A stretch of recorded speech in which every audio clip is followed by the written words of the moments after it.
I can still remember the sound of the suitcase wheels on our hardwood floor, a sound that, once heard, you can never unhear. My wife, Anna, moved quickly, almost businesslike, as though packing up 22 years of marriage was no more complicated than closing a file at work. She didn't cry. She didn't hesitate. She simply gathered her dresses, her jewelry, the heels I'd once worked overtime to afford, and rolled them out of the home we had built together. "Thomas," she said, standing at the doorway with her coat draped over one arm. "This isn't working anymore. We want different things." I looked around the room, the photographs of vacations we could barely afford, the second-hand furniture we'd laughed about buying, the framed certificate of her MBA that I'd paid for while working double shifts at the plant. "Different things?" My voice cracked. "Anna, I gave you everything I had." She sighed, as if I were a child who couldn't understand. "You gave me stability, security.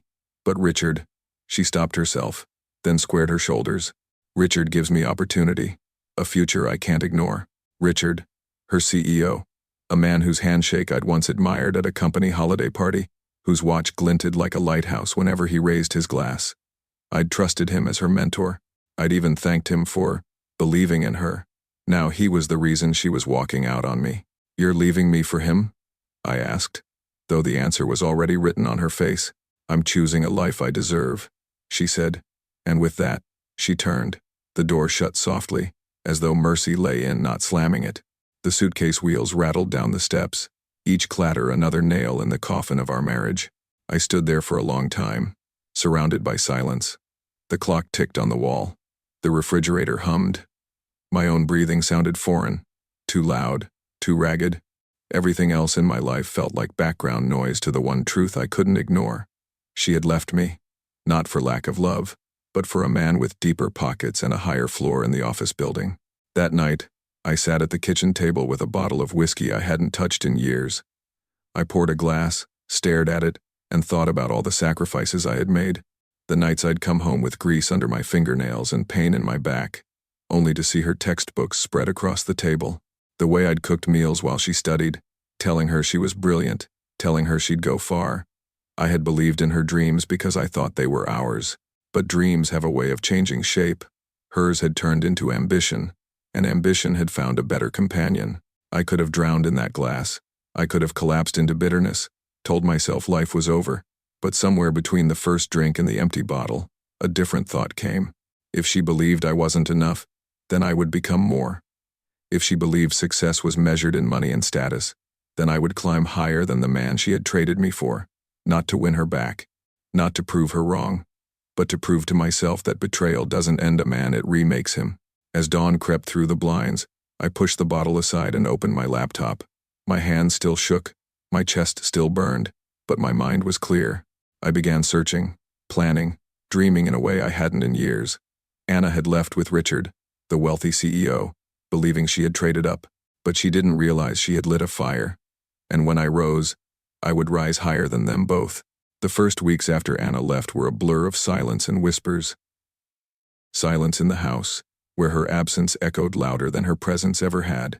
Whispers in the town, where neighbors who once greeted us with smiles now lowered their voices when I walked past. I had become a story, a cautionary tale told over coffee and folded newspapers. Thomas Reed, the husband whose wife left him for her CEO. At work, humiliation followed me like a shadow. I was still showing up to the engineering firm, still clocking in, still burying myself in blueprints and equations. But everyone knew.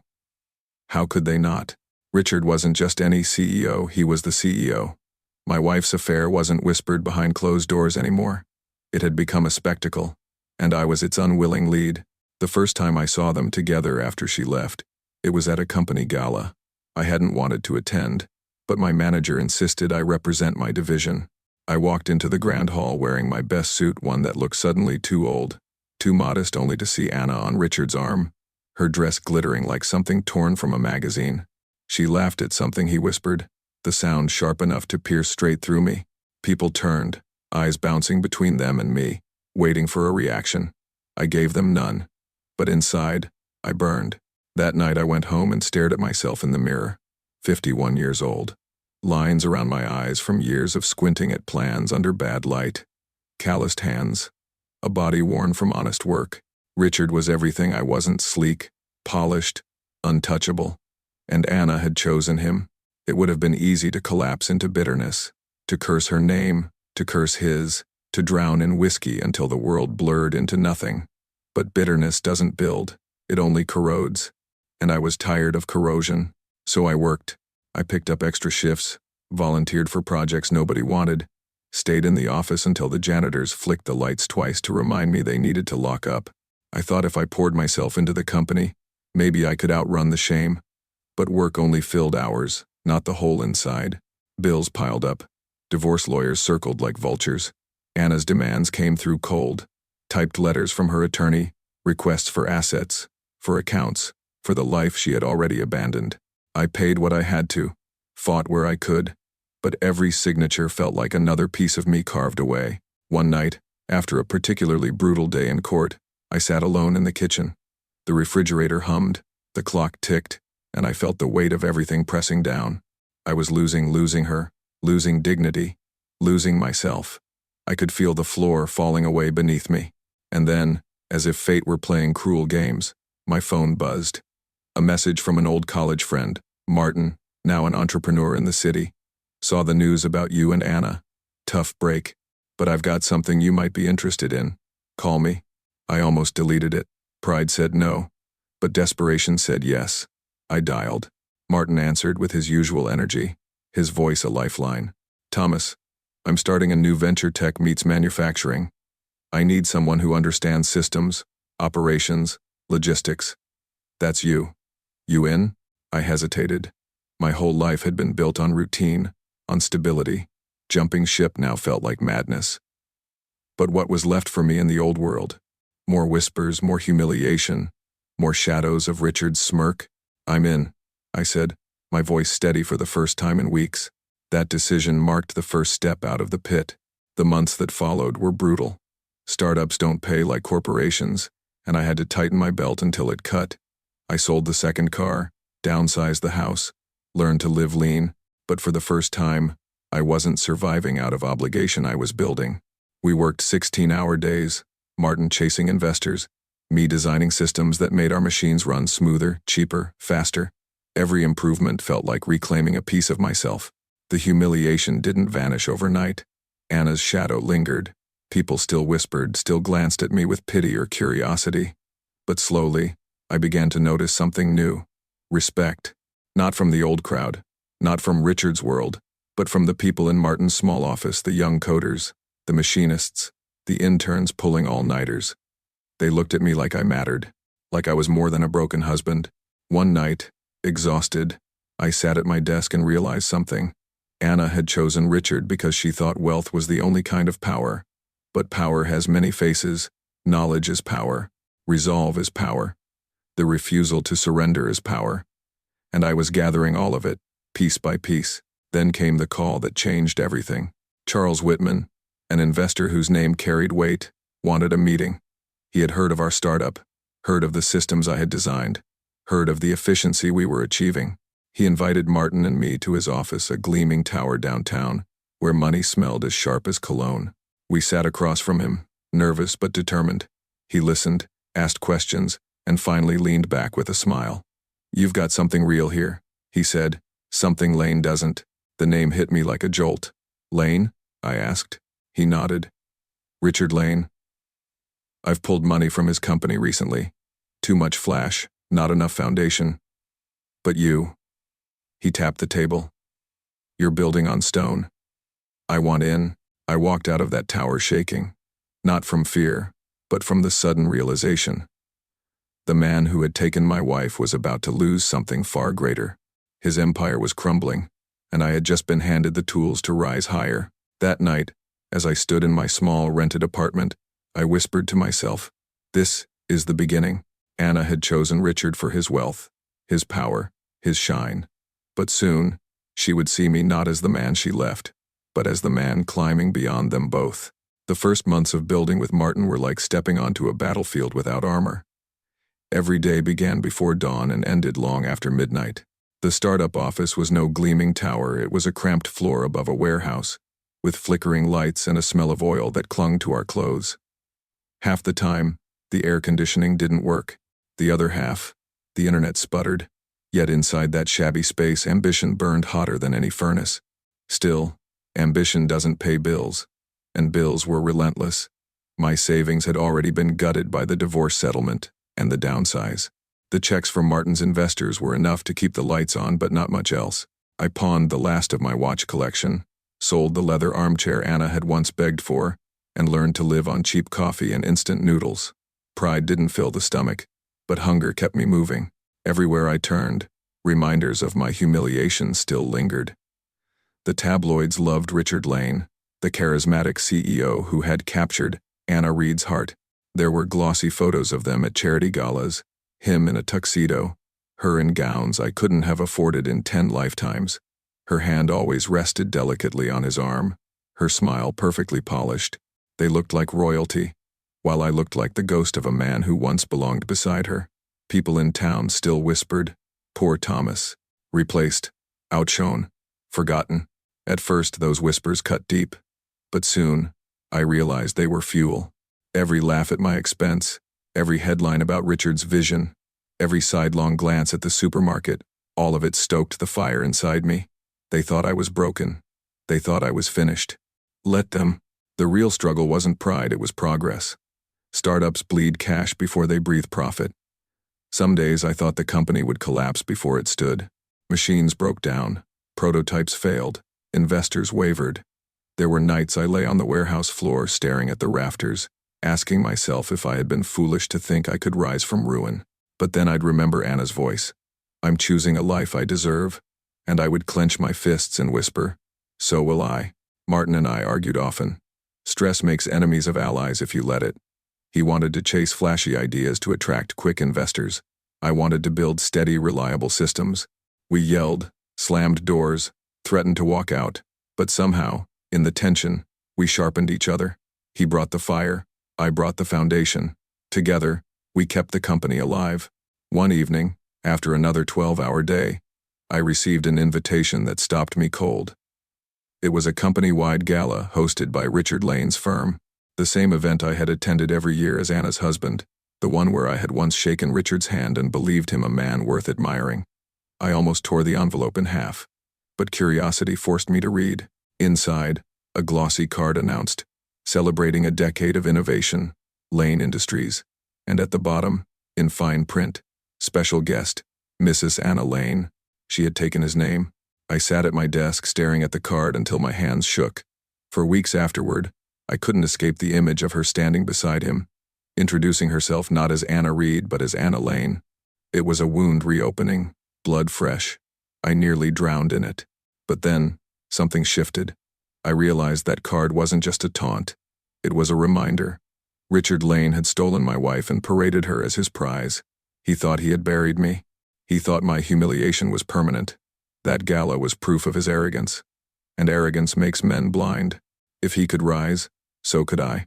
And not just to his level, but higher. The next months tested that resolve. Our biggest prototype, a machine designed to cut production costs in half, failed spectacularly during a demonstration. Sparks flew, alarms blared, investors walked out shaking their heads. Martin collapsed in a chair afterward, face buried in his hands. "We're done," he muttered. "They'll never back us again." But I refused to surrender. I stayed in that warehouse all night, poring over schematics, tracing every line, every error. By dawn, I had found the flaw. By noon, I had fixed it.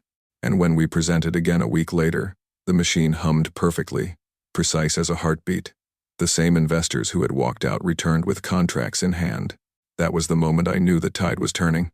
Yet success didn't erase the struggle. I still battled doubt daily. I still woke from nightmares of Anna walking away, suitcase rolling behind her, her words echoing, "I'm choosing a life I deserve." But each day I pushed forward. Each day I built something new. Her voice grew fainter. There were sacrifices too. I missed birthdays, anniversaries, dinners with friends. I worked until my body ached, until my eyes blurred. Some nights I felt more machine than man. Carol, my ex-wife, called once, asking if I was okay. Her voice was distant, formal. She had chosen her path, and I had chosen mine. The conversation ended with silence, but I didn't mind. My future wasn't in her hands anymore. By the end of that year, the startup had grown from a cramped warehouse to a buzzing office with real staff, real clients, real contracts. Our machines were being shipped across the state, saving companies money and earning us a reputation for reliability. I no longer felt like the broken man left behind. I felt like a builder again. But Fairview hadn't forgotten my humiliation. One evening at a cafe, I overheard two executives from Lane Industries grumbling. "Richard's bleeding money." One said, "Investors are nervous, but he won't admit it." "Arrogant fool," the other replied. "He thinks his charm will carry him forever." Meanwhile, competitors are creeping in. I sipped my coffee slowly, a smile tugging at my lips. They didn't know I was the competitor they spoke of. They didn't know the man they pitied months ago was the same man now preparing to eclipse Richard Lane. The struggle had been long. It had broken me down, stripped me bare, forced me to rebuild from nothing. But in that rebuilding, I had found something Lane would never understand. Wealth could be stolen, power could be bought, but resilience that was forged only in fire. And I had walked through fire. The first sign that my rise had begun came not from my own office, but from Richard Lane's. I heard it in hushed conversations, saw it in the eyes of people who once smirked at me but now hesitated before speaking. Lane Industries, the empire that had stolen my wife and mocked my existence, was faltering. Investors whispered about missed targets. Clients muttered about late deliveries. Behind the polished veneer of galas and press releases, cracks were spreading like spider webs across glass. I had lived in those shadows before. I knew the smell of decay, and I also knew opportunity. Our startup was no longer a dream scribbled on napkins and whiteboards. The machines we built were saving factories money, real money. Clients who once wouldn't return my calls now sought me out, eager to shake my hand. Martin, once so reckless, had learned to temper his fire with my caution. We were still lean, still hungry, but we were strong. And strength attracts attention. It was Charles Whitman again, the investor who had pulled money from Lane and bet on me in whispers before the world noticed. He invited me to his office, high in a glass tower that overlooked the city I had once walked through in shame. His secretary offered me coffee in a porcelain cup, not a paper one. His handshake was firm, his eyes sharper than ever. "Thomas," he said, sliding a folder across the desk. "Lane is bleeding. His merger failed. His numbers don't add up. And now, some of his investors are looking for a new home. They want stability. They want honesty. They want you." I opened the folder. Inside were names I recognized, powerful names. Men and women who had once praised Richard's charisma were now turning to me. The irony nearly stole my breath. "I won't lie to you," Charles continued. "This is war. Lane won't go quietly. He'll smear you. He'll threaten. He'll throw money at anyone who listens. But arrogance makes men sloppy. You know his weaknesses, and will help you strike." I closed the folder slowly, felt the weight of it in my hands. "Why me, Charles? Why now?" He leaned forward. "Because you've been broken and rebuilt. You understand loss. Lane doesn't. He thinks wealth is invincible. But wealth without resilience collapses. You're the man who can prove it." When I left that tower, the wind on the street felt sharper, cleaner. For the first time, I realized I wasn't just surviving anymore. I was counterattacking. The weeks that followed were a blur of strategy. Claire, with her relentless eye for detail, combed through Lane's filings, pointing out inconsistencies and fraud. Martin built connections with suppliers who had grown tired of Lane's arrogance. And I worked tirelessly, meeting with investors in dimly lit rooms, showing them not promises but proof contracts signed, machines working, clients saving money. Each meeting ended the same way, with a handshake and a commitment. Piece by piece, the pillars that held Lane's empire upright were shifting under his feet. But the counterstrike wasn't only in boardrooms and contracts. It was also in the small, quiet victories. At the diner where I had once endured whispers of pity, people now nodded at me with respect. Old colleagues stopped me on the street to say they admired what I was building. Even those who had once laughed in that conference room began to look me in the eye again. I didn't need their apologies. Their silence was apology enough. Yet, as much as I was rising, the past still stalked me. One evening, I stepped into a hotel lobby for a meeting and saw them, Richard and Anna, descending the marble staircase, dressed for yet another gala. Her hand rested on his arm, her smile polished for the cameras waiting outside. For a moment, the old wound opened. I remembered the suitcase wheels, the door closing, her words, "I'm choosing a life I deserve." But then Richard's eyes met mine, and for the first time, there was no smirk, no superiority, just a flicker of recognition, a twitch of unease. I held his gaze, steady, calm, and I knew he had begun to see me not as the man he had humiliated, but as the threat he could not control. The counterstrike built to its crescendo at a shareholder meeting of Lane Industries. Claire had secured me a seat through a proxy investor. I sat in the back, anonymous, while Richard stood at the podium spinning tales of growth and vision. His voice was confident, but his hands betrayed him, fingers twitching against the microphone, a sheen of sweat under the lights. Halfway through, Charles rose from his chair, his voice booming. "Mr. Lane, can you explain the discrepancies in last quarter's filings? The transfers through shell accounts? The losses disguised as gains?" The room fell into chaos. Investors demanded answers. Reporters scribbled furiously. Richard stammered, blustered, tried to turn the questions aside. But the documents Claire had prepared were already in circulation, copies sliding from hand to hand. The truth was loose, and no charm could cage it. I sat in silence, watching the empire crumble. I didn't need to speak. My presence was enough. By the end of the meeting, Lane's fate was sealed. Votes were cast. Confidence was withdrawn.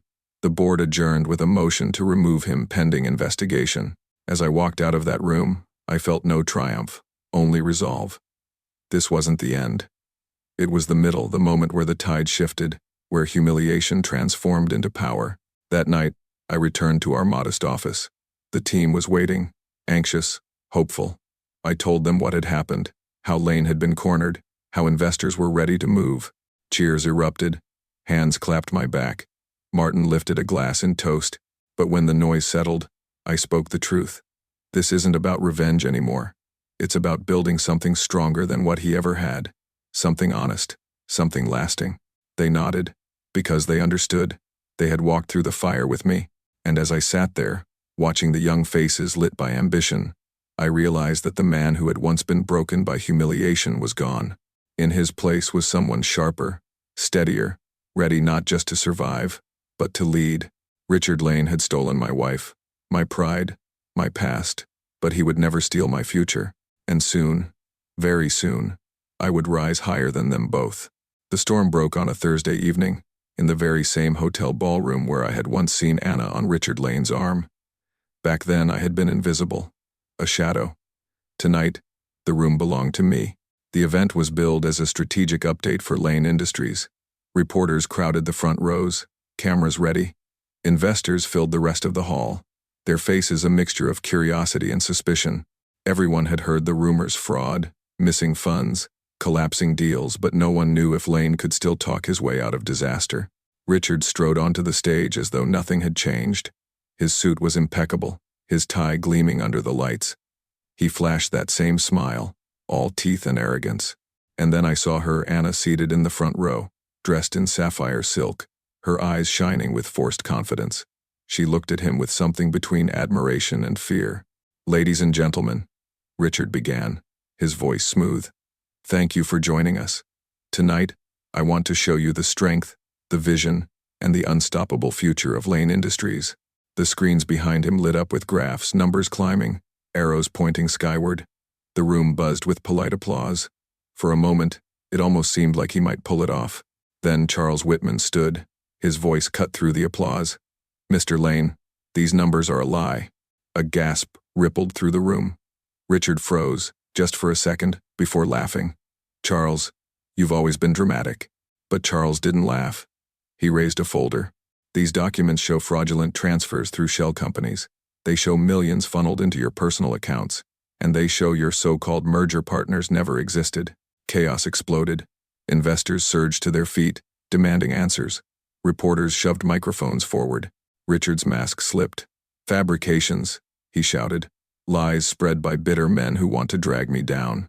That was when Claire stepped forward from the back of the room, calm as ever, holding a flash drive. "Then perhaps you'd like to explain your own emails, Mr. Lane. The ones we recovered from your accounts." The screens flickered again.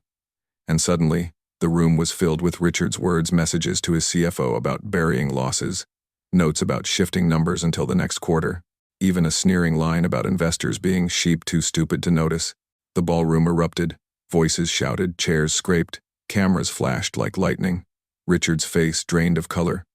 For the first time, I saw fear in the man who had once smirked as he stole my life.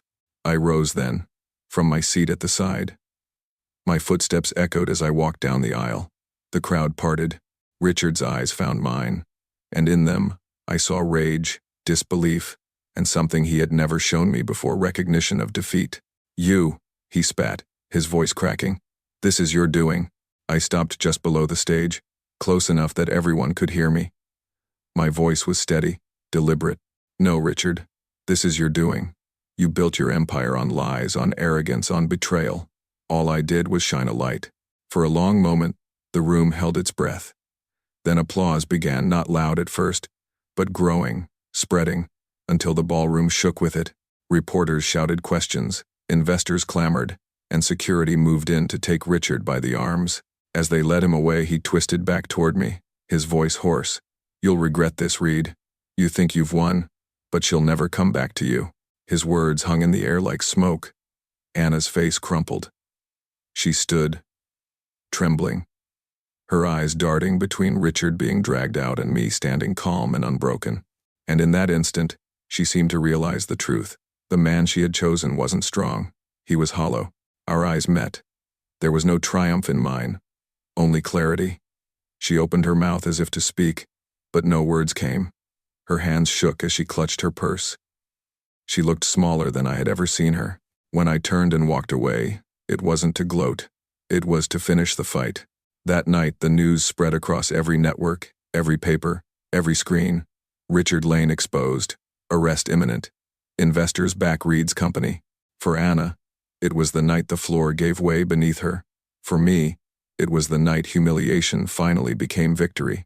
But I knew one truth. This wasn't just about destroying Richard. It was about proving to him, to her, to the world, and most of all to myself, that dignity cannot be stolen. It can only be surrendered. And I had refused to surrender. The morning after Richard Lane's fall, the city felt different. Newspapers screamed his name in disgrace. Headlines read, "CEO exposed in massive fraud scandal and Lane Industries collapses amid arrest."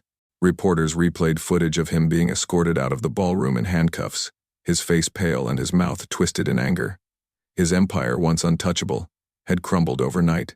I watched it all from my office, not Lane's tower, but the one we had built with Martin, Claire, and the handful of believers who never abandoned me. The walls weren't lined with expensive art. The chairs weren't leather imported from Italy. But the hum of work, the fire in my team's eyes, and the steady growth in our contracts told me we were building something stronger than Richard ever had. Something that would last. Within weeks, investors who had once sung Richard's praises turned to us. They moved their money, their contracts, their trust. Lane Industries went into free fall, and in the chaos, our company rose higher than I'd ever dared to imagine. By summer, the firm I co-owned was no longer just a competitor, it was the leader. And for the first time in years, I felt not only redeemed, but alive. Then came the letter. It arrived at my office in a cream envelope with handwriting I knew instantly. "Anna." My hands shook as I broke the seal. "Thomas," it began. "I don't expect forgiveness. I made my choice, and I live with its weight every day. Richard is gone, and with him the world I thought I wanted. I see now that wealth without character is nothing but glass, shiny, fragile, easily shattered. I was blind. I see now who you are, who you always were. If there is any chance to speak, even once, I ask for it." I read it 3 times, each word pressing against old wounds that still hadn't fully healed. For days, I didn't reply. The man I had been a year ago would have begged for her return. The man I was now didn't need her to complete him. Still, I agreed to meet not for her, but for me. We sat in the same cafe where we used to share cheap coffee in our early years, back when dreams were humble and real. She looked older, though only months had passed, lines carved by regret, her eyes shadowed with exhaustion. "Thomas," she whispered, "you look different." "I am different," I said simply. She told me everything: how Richard had promised her the world, how she had believed him, how the life of galas and penthouses had felt hollow even before the scandal broke. "I thought I was choosing a future," she admitted, But all I chose was emptiness.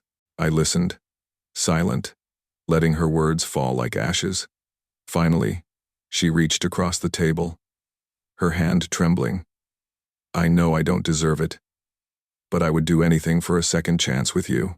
For a long moment I stared at her hand, the same hand that had once carried a suitcase out of our home, the same hand that had clung to Richard's arm as cameras flashed. My heart ached with memory, but not with longing. I shook my head slowly. Anna, I don't hate you. I don't even resent you anymore. But I can't go back. You left me when I was at my lowest. And in losing you, I found myself. Tears filled her eyes. She nodded, withdrew her hand. I understand, she whispered. We parted as strangers who had once been everything to each other. That night, I returned to my office. Martin and Claire were waiting. Contracts spread across the table, deals ready to sign. They looked at me not as a broken man, not as a betrayed husband, but as a leader, as someone who had risen. I looked out the window at the city skyline, lights glittering against the night. Somewhere out there, Anna was living with her regret, and Richard was rotting in a cell. And me? I was standing taller than I ever had, not because I had destroyed them, but because I had refused to stay destroyed myself. I smiled faintly and whispered, more to myself than anyone else. They thought they had buried me, but all they did was plant me, and now, I had grown higher than them both.